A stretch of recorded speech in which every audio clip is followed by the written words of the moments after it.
I'd like to welcome everybody to today's presentation on family roles in addiction and codependency. I'm your host, Dr. Dawn-Elise Snipes.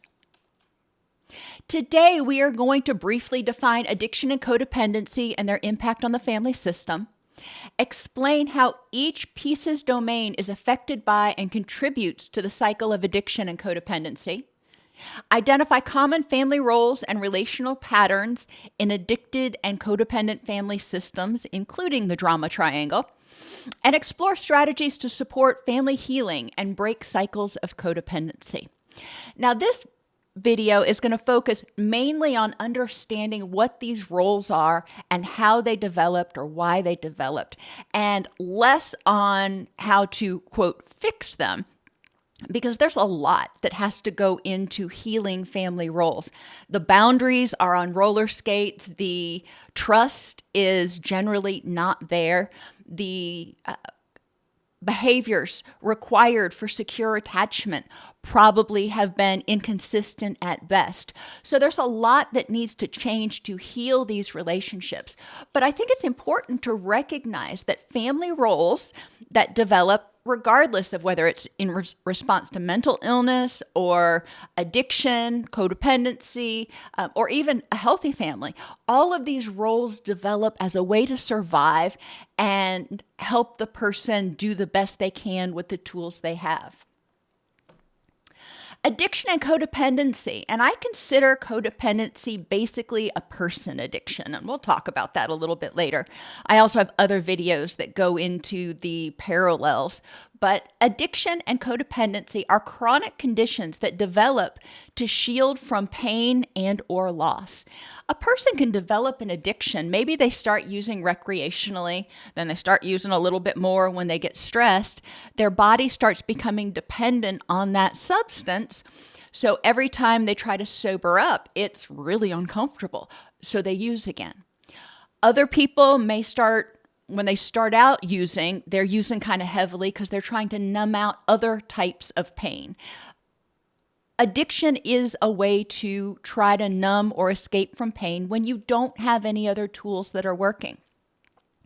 Codependency is very similar. People who have codependent characteristics usually have been in environments, whether it was their environment of origin or just this environment, but they're in an environment in which they are terrified of abandonment. They're terrified that they're going to lose that other person. And if it was in their family of origin, they may be replaying that in future relationships, trying to, quote, get it right this time.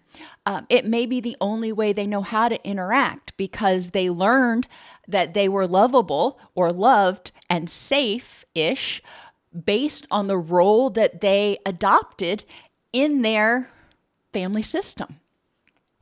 When we talk about addiction and codependency, we talk about people who are unable to quit or cut down. In addiction, that's pretty self-explanatory. In codependency, you tell somebody, quit enabling them. Cut down on your enabling, set your boundaries, be strong. It doesn't happen. The anxiety that occurs when the person tries to stop their codependent behaviors is overwhelming. The fear of abandonment is overwhelming, and they use again. They use again to try to prevent that person from leaving, from dying, from whatever. Spending more time, money, or energy than intended thinking about, worrying about, engaging in, or recovering from the behavior. So for somebody with an addiction, they're thinking about it, they're craving it, they're trying to figure out how to get it, they're using it, they're spending a lot of time, maybe even money, using it, and then they've got to recover from it, either from the hangover, or if it's gambling, from the money they lost, or sometimes addictions people will use when they probably shouldn't be using, and they can lose their job. So they're trying to recover from that. So there's a lot of recovery. When we talk about codependency, the person with codependent characteristics is often spending a lot of time worrying about the person with the addiction. They may be spending more money bailing them out of jail, or trying to put them through treatment for the third, fourth, or fifth time, even though the person doesn't want to be in treatment. They may be spending a lot of energy trying to keep everything together. One of the key characteristics of codependency is the need to hold on, this white knuckle control, because in prior experiences, if they didn't hold on with white knuckle control, things spiraled all to heck. So it's important for them now. They learned, if I let other people try to control their lives, it ain't going to go well. So I need to try to control it. Failure to fulfill important obligations. Well, that's, again, with addiction, pretty self-explanatory. In codependency, people who are engaged in a relationship with somebody who has an addiction or a mental illness may become so consumed by trying to prevent that person from experiencing harm or from abandoning them that they fail to do other things like attend to their children, or they're calling in sick to work all the time because they've got to take care of the person with the identified addiction. Continue to use or stay in the relationship despite negative consequences. That's, very obvious characteristic of both addiction and codependency. Tolerance. This one's not so much for codependency, but for addiction, the body becomes tolerant to distress. The body becomes tolerant to substances, so you need more to get the same high. Withdrawal. You see this in both of them, potentially. Physical withdrawal from substances, we can see when the person's body is addicted.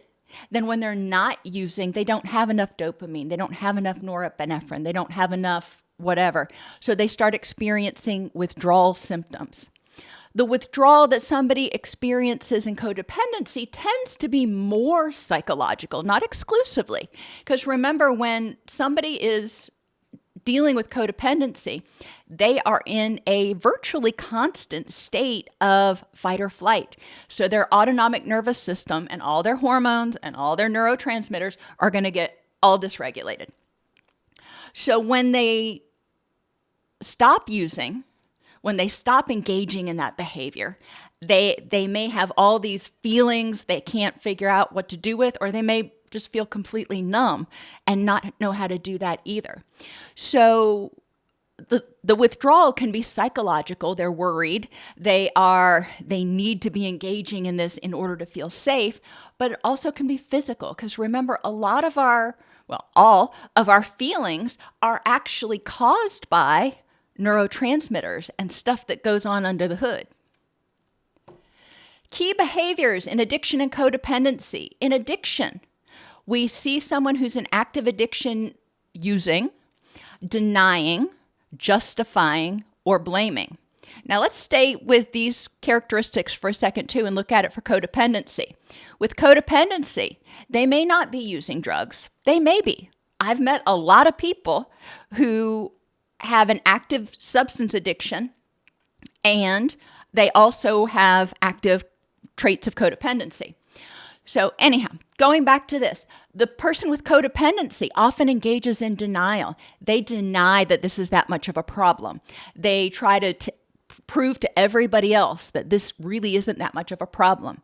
They justify the behaviors of the person with the addiction, and they may blame other people. It's your boss's fault. It's your ex-wife's fault. It's, the blue moon's fault that this is going on. It's not your fault, or it's not my fault this is going on.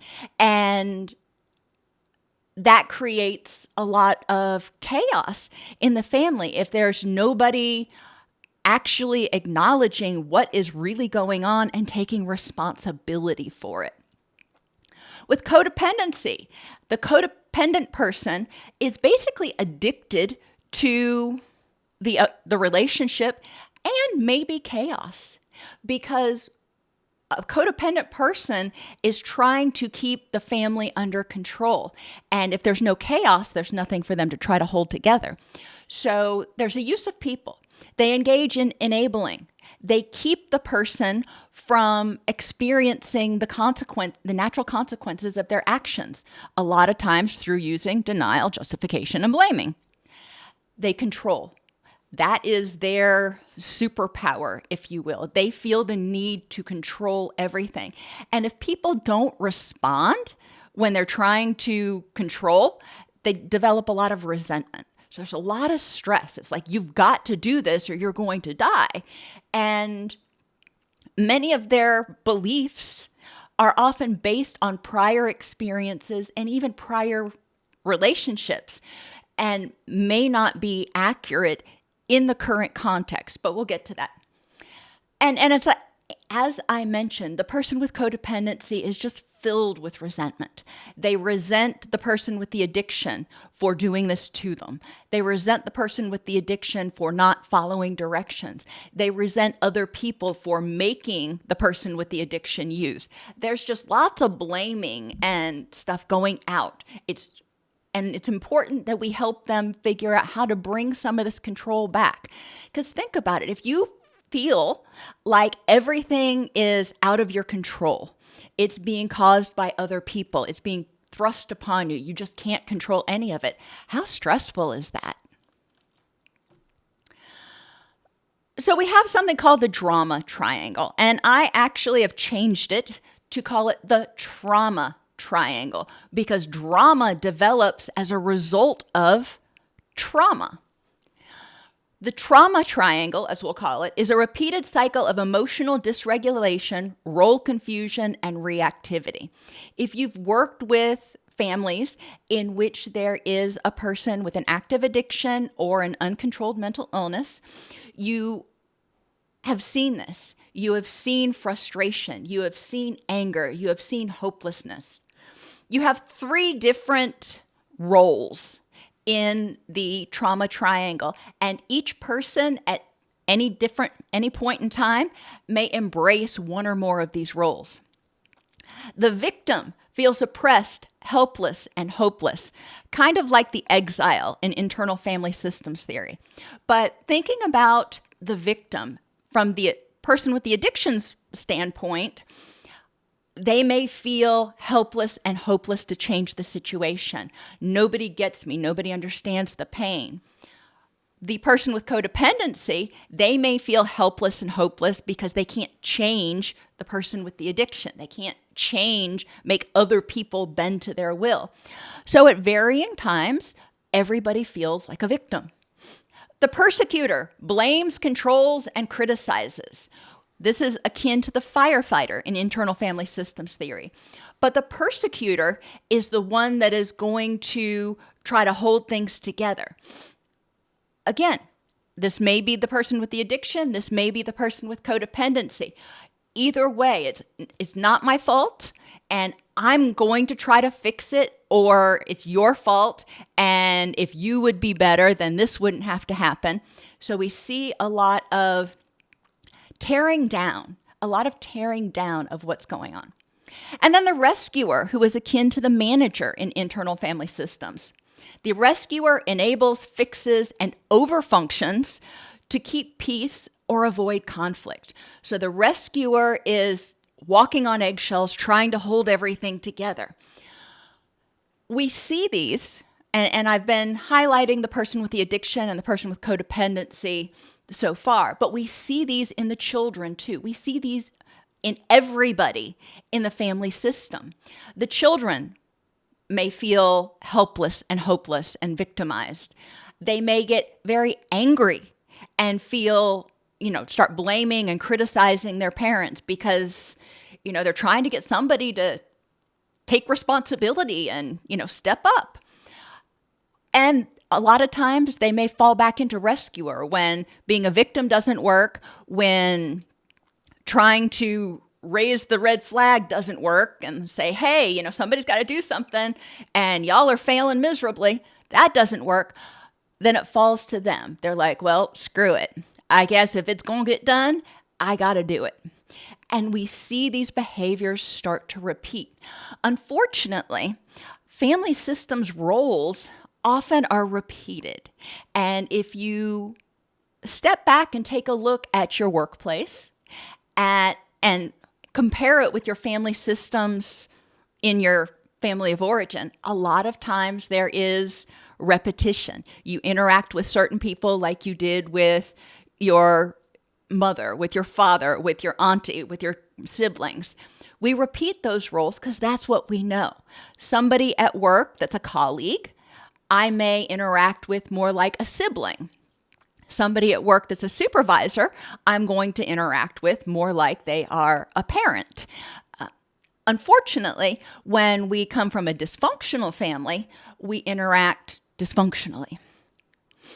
Questions we can ask people to help them try to identify the trauma triangle and their behaviors.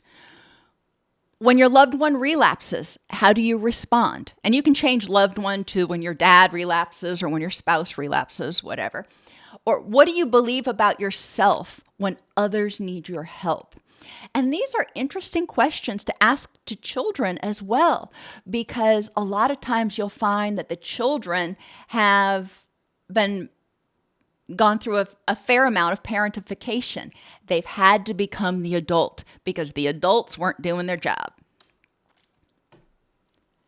Families function as units with each piece being interdependent. Remember, piece stands for physical, interpersonal, emotional, cognitive, and environmental. If you've been in the addiction treatment community for long, you've heard the phrase, don't talk, don't trust, don't feel. That is the mantra of the addicted family. But let's think about this for a second. Physically, how are they interdependent? Well, if one person is up all night getting drunk and then getting arrested, and then mom has to go bail them out of jail, and she may have to wake up everybody else. And this doesn't have to be the spouse. It could be a sibling. But everybody's sleep gets disrupted. When there's stress in the house, everybody's autonomic nervous system gets dysregulated. When people feel unsafe, when they're walking on eggshells, physically, we see changes in their hormones. We see changes in their sleep patterns. We see changes in their circadian rhythms. We see increases in inflammation. We see all kinds of crap. And as in families where there is a sense of safety, when people feel safe and that physically they have lower stress, they're able to down-regulate. Interpersonally, well, if there's constant conflict between two people, then the other people are probably going to either get drawn into the conflict or withdraw from it because it's not safe. But either way, if the interpersonal interactions in the family are dysfunctional, they're dysfunctional for everybody most of the time. Emotionally, when people are in an environment where the identified patient or the caregivers are really unhappy, it spreads. It's really hard to be happy and carefree if other people in your house are miserable and angry. It's just really hard to do that. And their misery often trumps your happiness. Many times, remember, don't talk, don't trust, don't feel. The person with the addiction controls how everybody feels. If they feel good, everybody feels good. If they're in a crappy mood, everybody better walk on eggshells. Cognitively, in these families, you're told what to think. You're told how to perceive things. It's not safe to diverge from the family line. And environmentally, if that environment is chaotic, if those caregivers or the couple, maybe they don't even have children, the couple is unable to manage their stuff, they may end up having housing instability. They may feel unsafe. They may have a lot of stuff. If we're talking about drugs, you may end up with drugs and drug paraphernalia all around the house, which has its own repercussions for everybody in the house, not just necessarily the person who brought it in. Roles develop in response to dysfunction to maintain homeostasis. As humans, we want stability. We want balance. It may not be healthy homeostasis, but if you know what to expect, at least you can plan. At least you know how to balance what's going on. So in the addicted family, and I use that term very loosely, this is very common in families where there's somebody with codependency and or uncontrolled mental illness like schizophrenia or major depressive disorder. So it's not just the person with the addiction, but that's how we typically refer to it instead of saying identified patient. I digress. The addict or the identified patient is one role. This is the person who has run out of skills and they feel hopeless and helpless to change their situation. The enabler is the person who steps up and protects the entire family, but especially the identified patient, from the consequences of their behaviors. The hero is the one who shines. Why did they learn that? Well, if I'm shining, if I'm the hero, if I, am the A student and the quarterback and whatever, then you're going to look at me. Everybody look at me. Don't look at the family. That's a hot mess. Look at me. And if I'm doing well and everybody's looking at me, then for a moment, for just a brief moment, there's calm. People are focusing on me instead of each other and nitpicking in their own distress. So the hero is saying, hey, everybody look over here. Don't look at all that stress. We don't want to pay attention to that. The scapegoat is pretty much the opposite. This is the one who acts out, but why do they act? And they get blamed for it. It's your fault this is happening. It's your fault your father is using. It's your fault your mother's depressed. The scapegoat develops these behaviors, again, for a reason. They've found when they do this that the family quits paying attention to the family drama, to the addiction or codependency or mental health drama, and they're focusing on the scapegoat.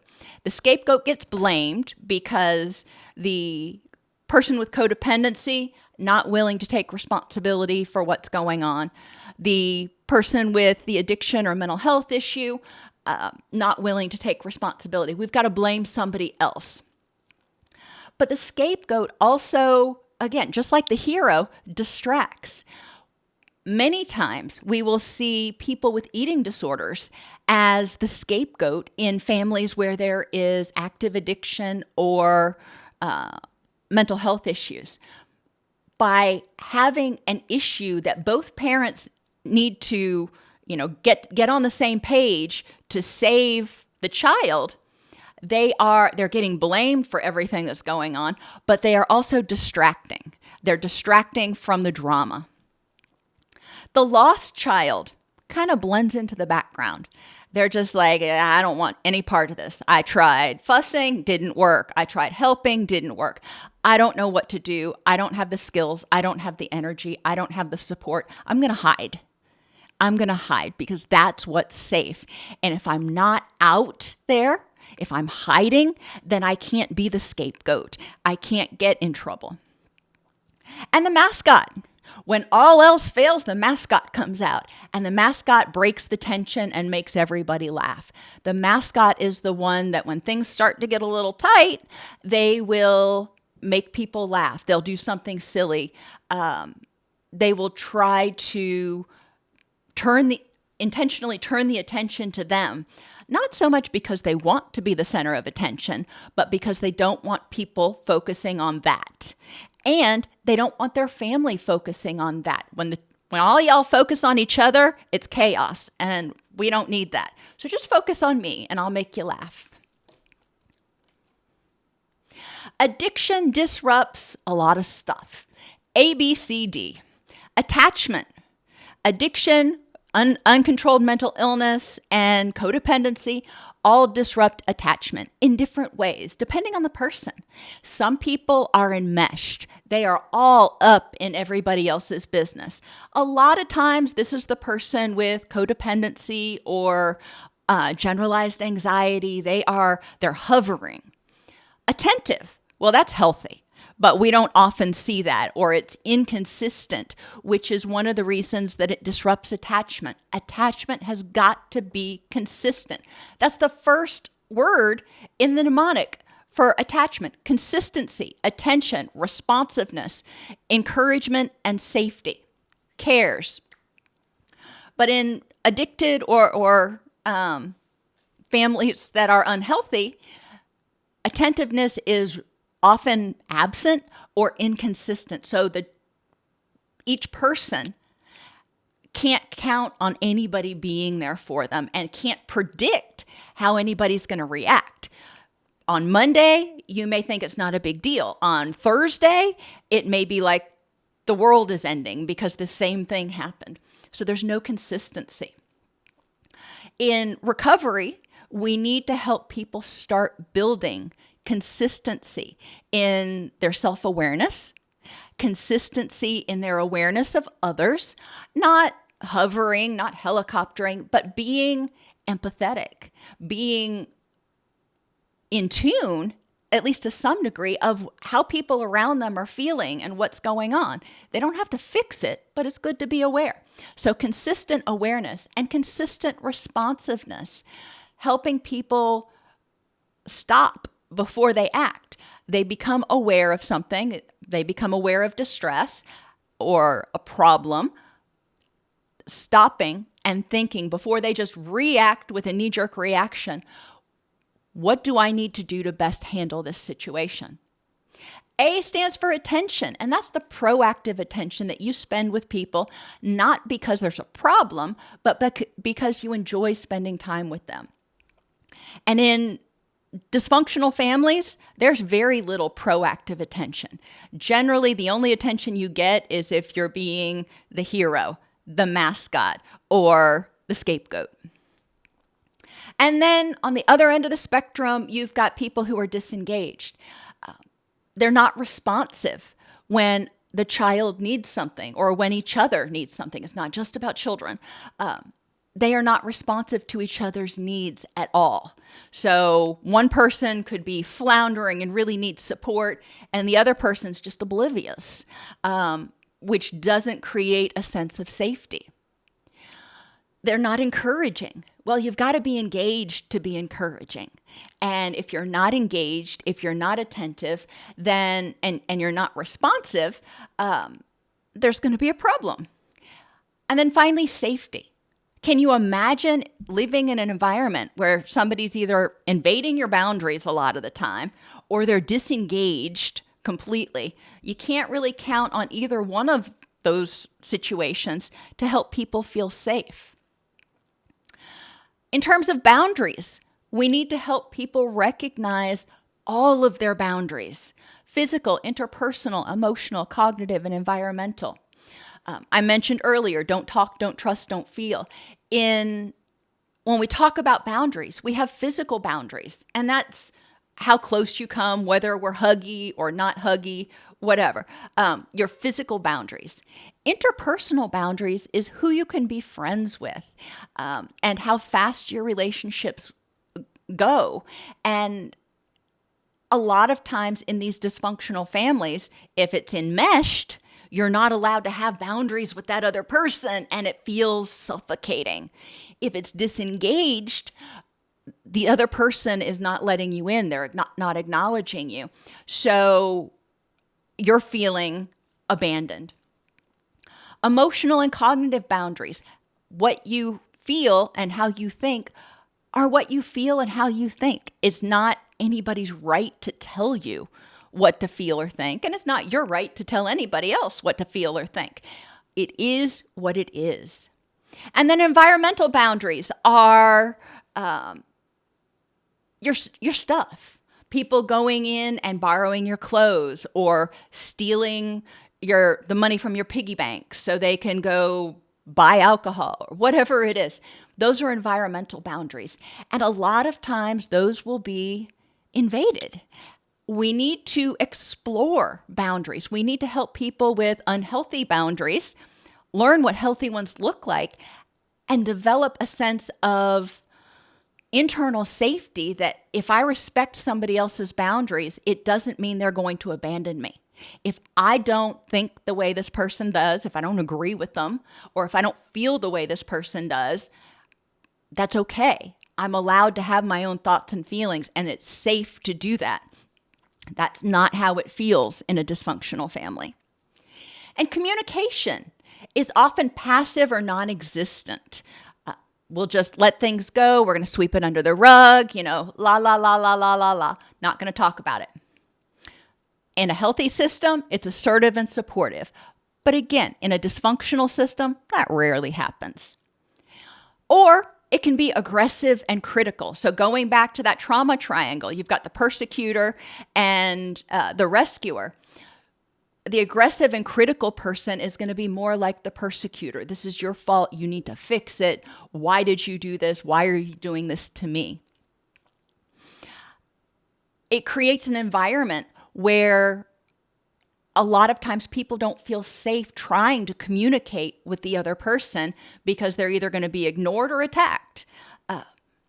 We need to help people learn, again, and part of this goes with boundaries, and feeling safe in your own skin, that it's okay to trust. It's okay to feel. It's okay to have your own thoughts.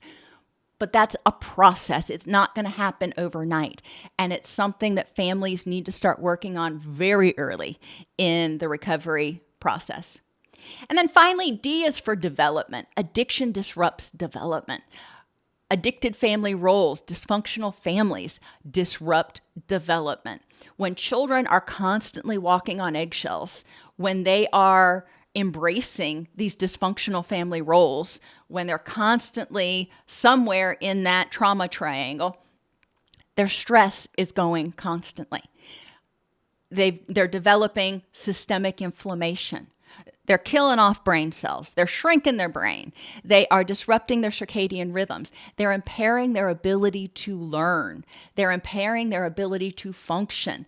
And when I say learn, I don't just mean school learning. I mean learn about the world, learn how to interact with others, have the energy to even try to interact with others.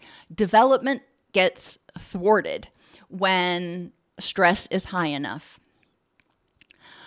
It's important to remember as we go through the recovery process that family stress can trigger relapse.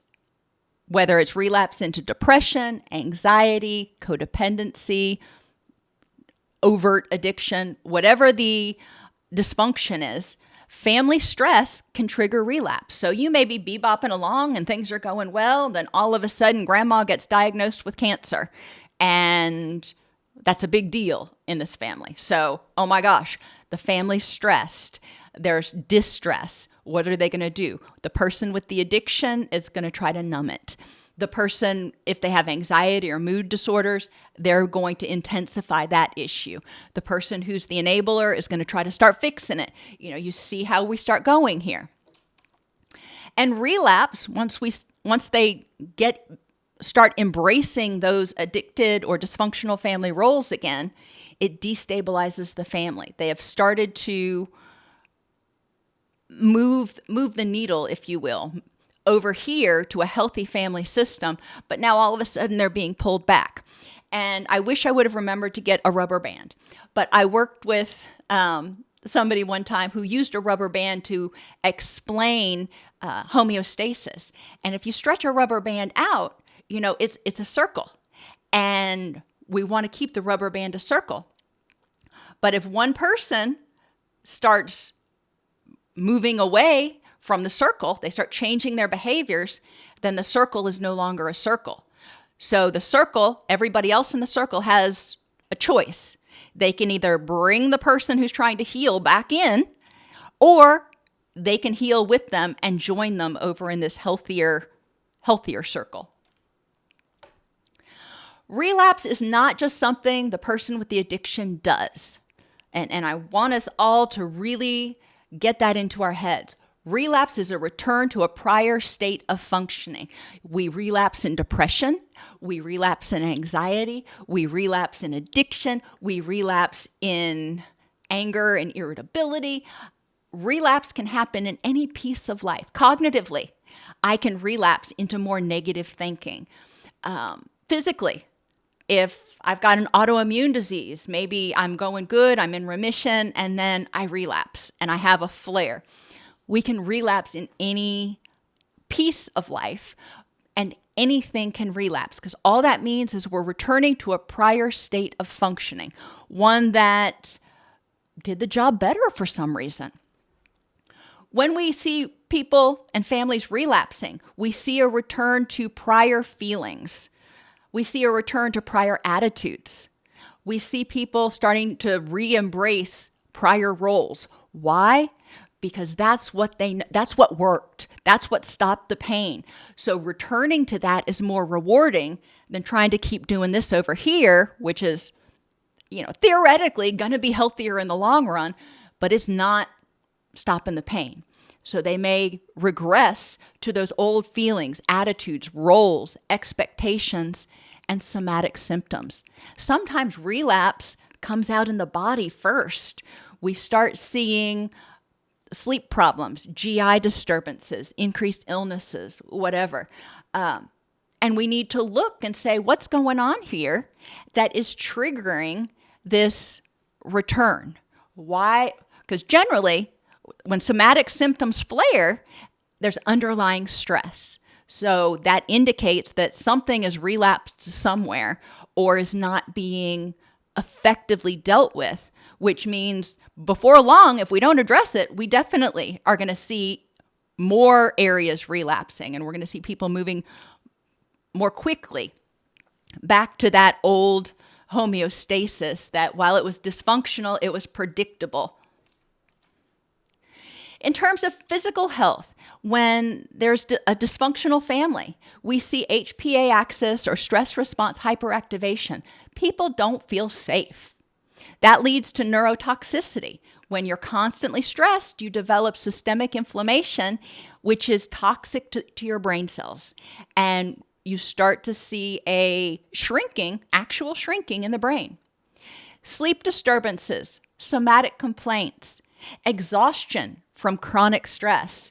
Even if you're theoretically sleeping well, being stressed is exhausting because you're going about your day and using whatever energy it takes to go about your day, also carrying along with you a 50-pound rucksack when you are chronically stressed. That chronic stress is represented by the rucksack.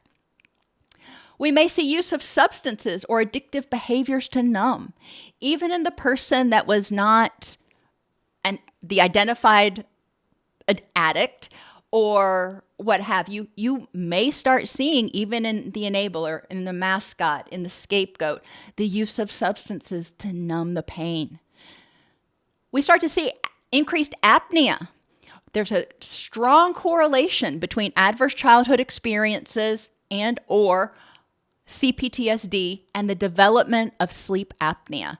Has nothing, irrespective of the person's weight, apnea is much more prominent in people who have chronic stress. We see worsened blood pressure, worsened insulin resistance and diabetes, and hormone imbalances, including thyroid hormones. In terms of relationships, the relationships become transactional and reactive. Instead of being nurturing and, hey, I just want to spend time with you because you're awesome, it's what can you do for me? They become inconsistent, inattentive, unresponsive, not encouraging, and unsafe. For a secure attachment, we need consistency, attentiveness, responsiveness, encouragement, and safety. So we see in these dysfunctional relationships that key aspects of secure attachment are missing, and the person is not going to feel safe. Insecure attachment and fears of abandonment develop and carry into other relationships, manifesting as addiction, codependency, or mental illness. Thinking about people that you've worked with or people that you know who have insecure attachment. In terms of mental health, do they have more symptoms of depression, anxiety, social anxiety, abandonment anxiety? Do they have more issues with impatience and, a very short fuse or a very strong temper? All of those can develop in response to feeling unsafe. The person feels threatened, so they are responding in the way that they learned helped keep them safe.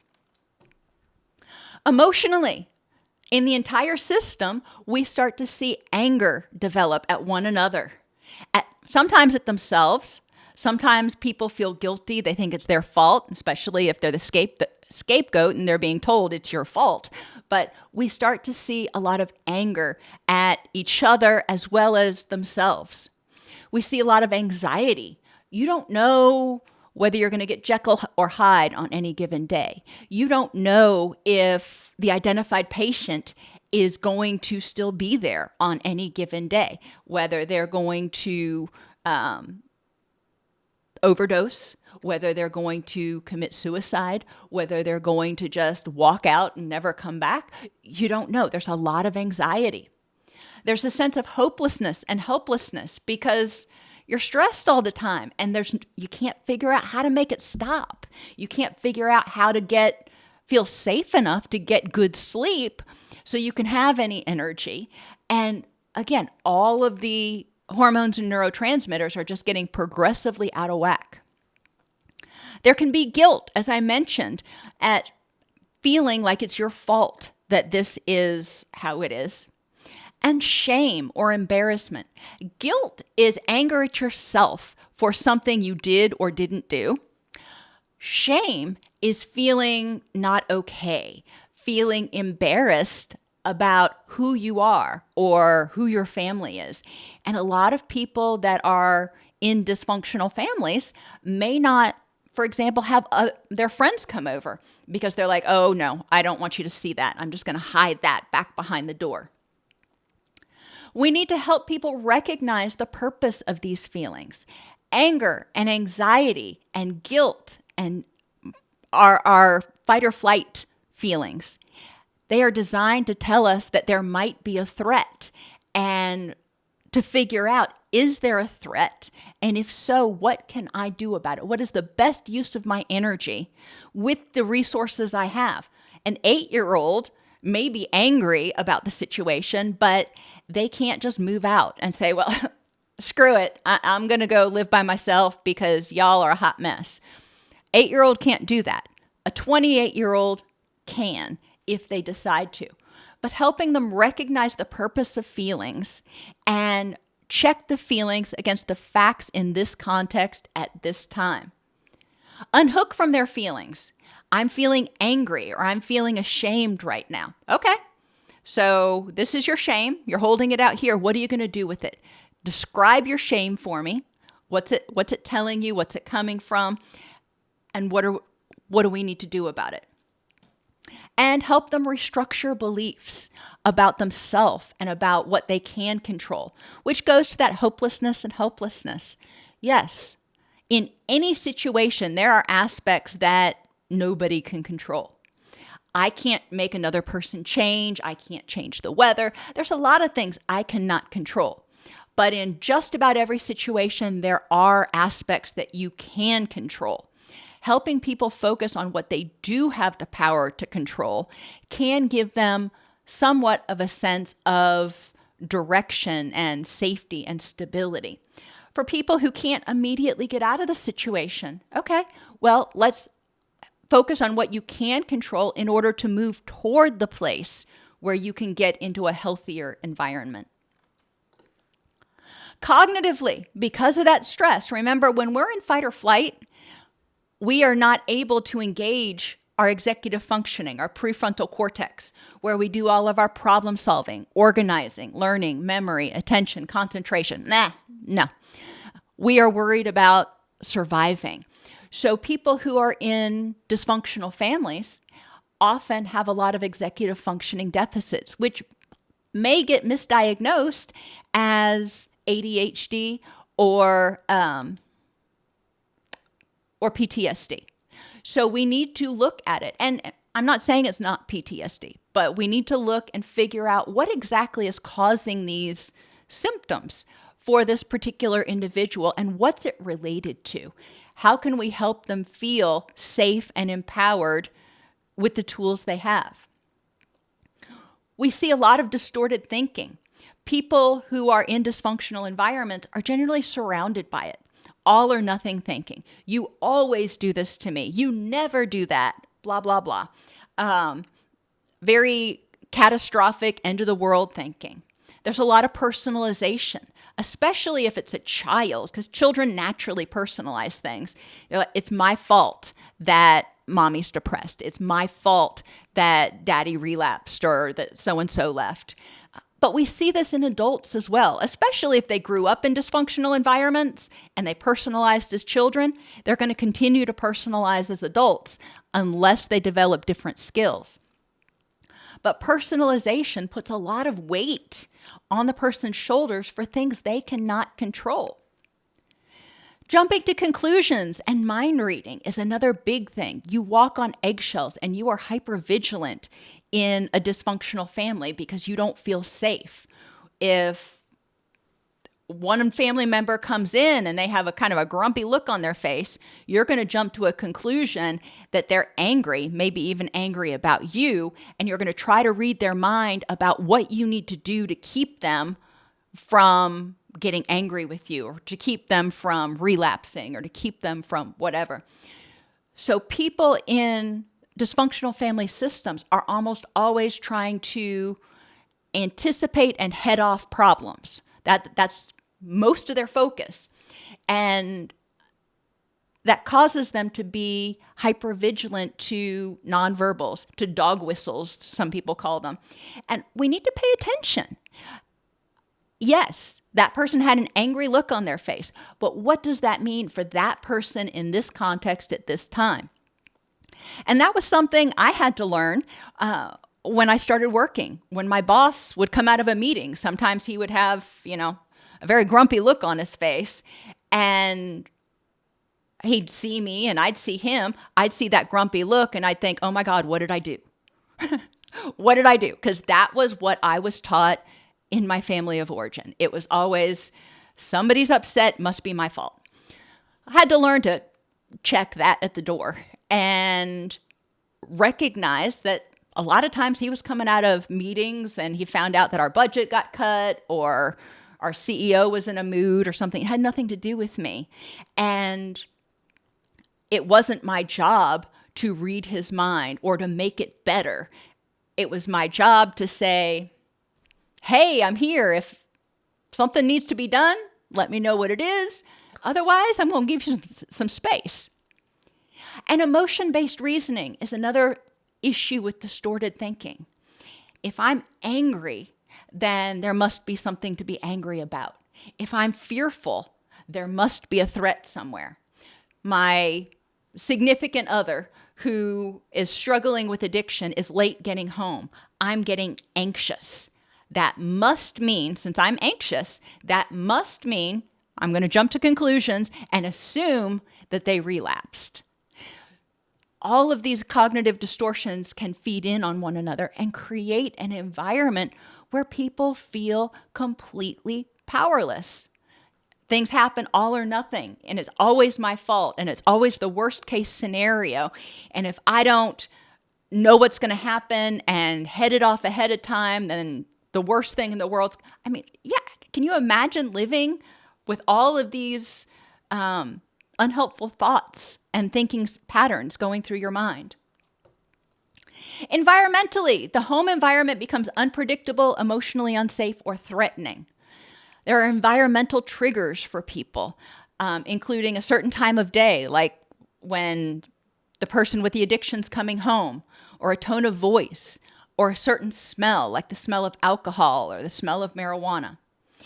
All of these, any of these, can trigger the stress response if they've been associated with stressful times and reactivate roles and automatic responses across multiple settings.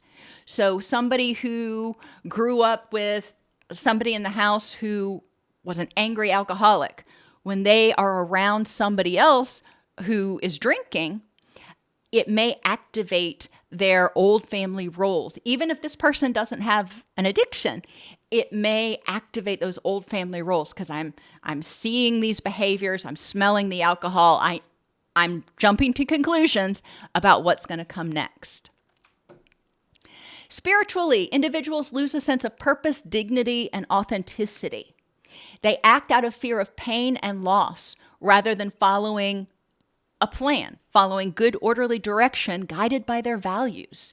Instead of stopping to think and figuring out what's the best way to use my energy, they are just fighting, fleeing, freezing, or flopping.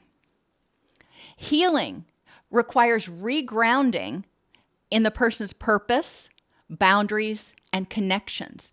I encourage people, whether I'm working an individual or family or group, I almost always do a vision board for people that helps them define what's important in their rich and meaningful life. And what those, for example, what relationships are important and what those relationships look like, including, how do you set boundaries? What's that going to look like? All families have roles. Dysfunctional family roles develop through reinforcement to survive in a situation. Each role is the best way the person found to exist and sustain the family system. Remember, they wanted to keep that rubber band as a circle. And if they tried to stray from it, they generally got snapped right back in. And they tried to figure out the best way to survive. All members need to examine their beliefs about their roles and their responsibilities. If I believe that it's my responsibility to distract everybody, or if it's my responsibility to take the blame for everybody, then I'm going to keep doing that. So it's important that we re-examine our beliefs about our role and our function in the family. Healing dysfunctional family systems may prompt relapse because it threatens homeostasis. Remember, going back to that circle, if the family starts to heal, one of the family members, not necessarily just the person with the addiction or the mental health issue, but one of the family members may relapse and try to bring everybody back because that doesn't feel safe. They don't like that change. That's not homeostatic for them. They want everybody to come back and don't leave me behind. Ensuring the family has adequate supports in place and shares a united vision for health, recovery, rich and meaningful life is important to the recovery process. We want to make sure that we're helping that circle move together as a circle instead of, randomly stretching and snapping back. Are there any questions?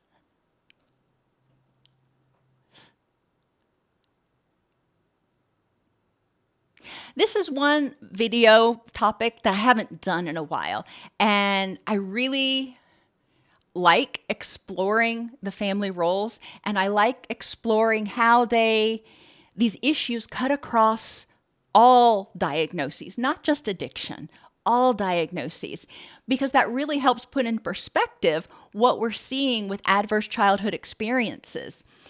Even if there's not somebody with an addiction in their family, generally, there was someone in the family that had an uncontrolled mental illness, or there was uncontrolled violence. It was dysfunctional. And the child or the family members developed their roles to survive that unhealthy situation the best way they knew how.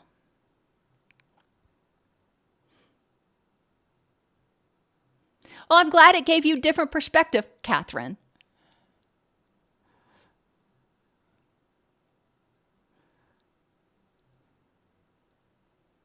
You are quite welcome, Sunflower Skies. Thank you for being here today.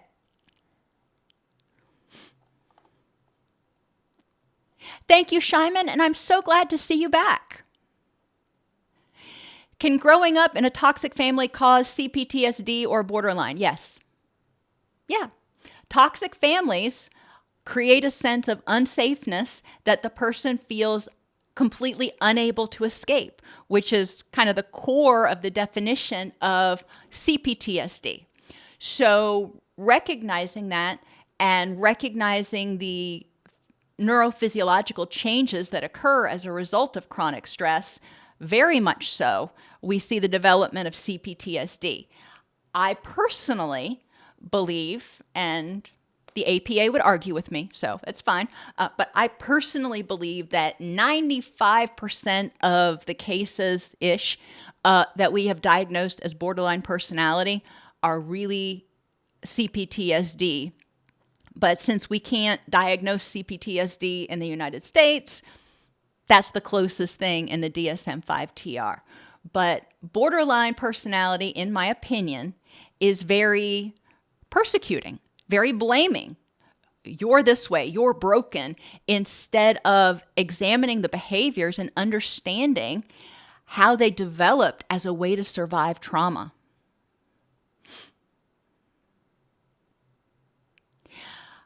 Jovan, we have lives every Wednesday at 12 p.m. EST, 11 a.m. CST. Gina, I have an old video on family roles, but it really goes through most of what we went through here today.